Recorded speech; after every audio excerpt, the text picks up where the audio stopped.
बिस्मिल्लाहिर्रहमानिर्रहीम। अस्सलाम वालेकुम।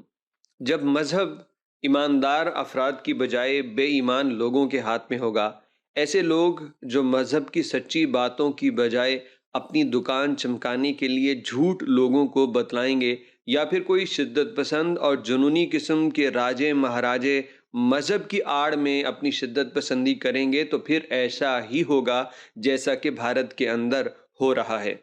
भारत से एक नई वीडियो जो मज़हब के रिलेटेड है वो वायरल है, जिस पे पूरी दुनिया के मीडिया ने इस पे हैरानगी का इजहार किया कि आखिर इस बंदे को हो गया, इसकी अकल कहाँ गई। इसी तरह अरबों ने भी इस वीडियो के ऊपर बड़े अजीबो गरीब और तंजो मज़ा से भरपूर जुमले कहे हैं।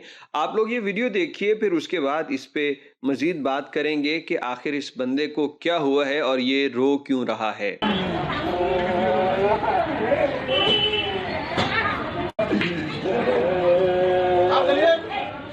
मेरे लेखते हैं, मैं मंदिर का पुजारी हूँ, ढेरिया मोड़ में 35 साल से पुजारी हूँ। वहाँ का गिरने के बाद हट टूट गया।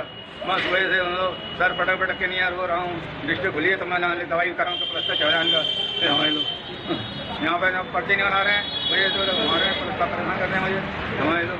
वैसे तो वीडियो देख के आप जान चुके होंगे कि क्या मामला चल रहा है, लेकिन फिर भी अगर नहीं पता चला तो सुनिए कि ये एक भारतीय पंडित है जो रो रहा है, टक्करें मार रहा है, इसलिए क्योंकि उसके मुताबिक उसके हाथ से भगवान गिर गया था और भगवान के बाजू टूट गए, उसे और भी चोटें आई हैं।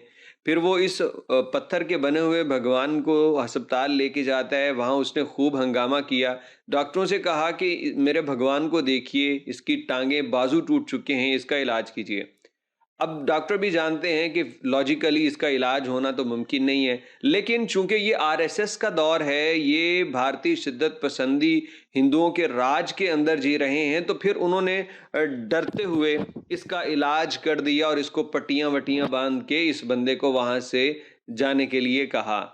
और इसके बाद ये बंदा वापस मंदिर में पहुंचता है और मंदिर में फिर वही नाटक, हालांकि आंख से आंसू नहीं आ रहा, लेकिन वही नाटक और वही सारी चीजें कि भगवान मेरे हाथ से गिर गया है, भगवान की बाजू टूट गई है, टांग टूट गई है। एक इंसान एक पत्थर के लिए इतनी मोहब्बत और केयरिंग दिखा रहा है कि वो उसकी बाजू जो टूटी भी नहीं है तो वो उससे बर्दाश्त नहीं हो रही। आप जरा तसव्वुर कीजिए कि पत्थर से बनी हुई एक मूर्ति, एक भगवान जिसे ना दर्द होता है, ना उसे एहसास है, ना तकलीफ है, उसके लिए ये शख्स रोए जा रहा है और पागल हो रहा है। एक पत्थर के लिए जिस बंदे के अंदर इतनी फिक्र है, उसे उसके अंदर तो इंसानों के लिए इससे भी ज्यादा फिक्र होनी चाहिए, लेकिन वो इंसानों के लिए फिक्र नहीं है। इंसान अपने वॉशरूम के लिए मर रहे हैं, बेइज्जत हो रहे हैं, खाने के लिए पैसे नहीं है और हालात गुर्बत से भी नीचे जा चुके हैं, लेकिन इसके बावजूद फिक्र है तो इस मूर्ति की। ये इसलिए है क्योंकि यहाँ पे लोग ऐसे मदारियों और पुजारियों के हत्थे चढ़ चुके हैं जो सिर्फ अपनी दुकानदारियां चमका रहे हैं।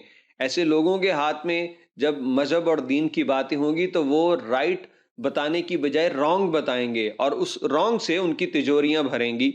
हम ये नहीं कहते कि कोई मजहब ठीक है या गलत है, लेकिन अगर आप स्टडी करें किसी भी मजहब की तो उसके अंदर अच्छी अच्छी बातें ही उसकी किताब में लिखी होंगी। उसके जो तबलीग करने वाले लोग होते हैं वो अच्छी बातें बताते हैं कि हमारा मजहब ये अच्छाई की तलकीन करता है, ये अच्छाई की। लेकिन इसके बावजूद सारे मजहब अपने आप को राइट होने के दावेदार हैं और अच्छाई फैलाने के दावेदार हैं, लेकिन ये अच्छाई नजर क्यों नहीं आती? क्योंकि जब मजहब दुकानदारों के हत्थे चढ़ जाता है तो फिर ये दुकानदार अपनी मर्जी का, अपनी फायदे का मजहब लोगों को बताते हैं ताकि उनकी तिजोरियां, उनके खाते, उनके दौलत में इजाफा हो और लोग बेचारे कभी मंदिरों में चढ़ावे चढ़ा के और कभी मिज़ारों के ऊपर इस तरह चादरें चढ़ा के मुतमईन हो जाएं और इंसान के साथ जो मोहब्बत करनी है वो तवज्जो में ना जाए, ना किसी की सोच में आए और इसी तरह इन दुकानदारों के काम चलते रहें। इस वीडियो के मुतालिक अपनी कीमती राय कमेंट बॉक्स में जरूर दीजिएगा।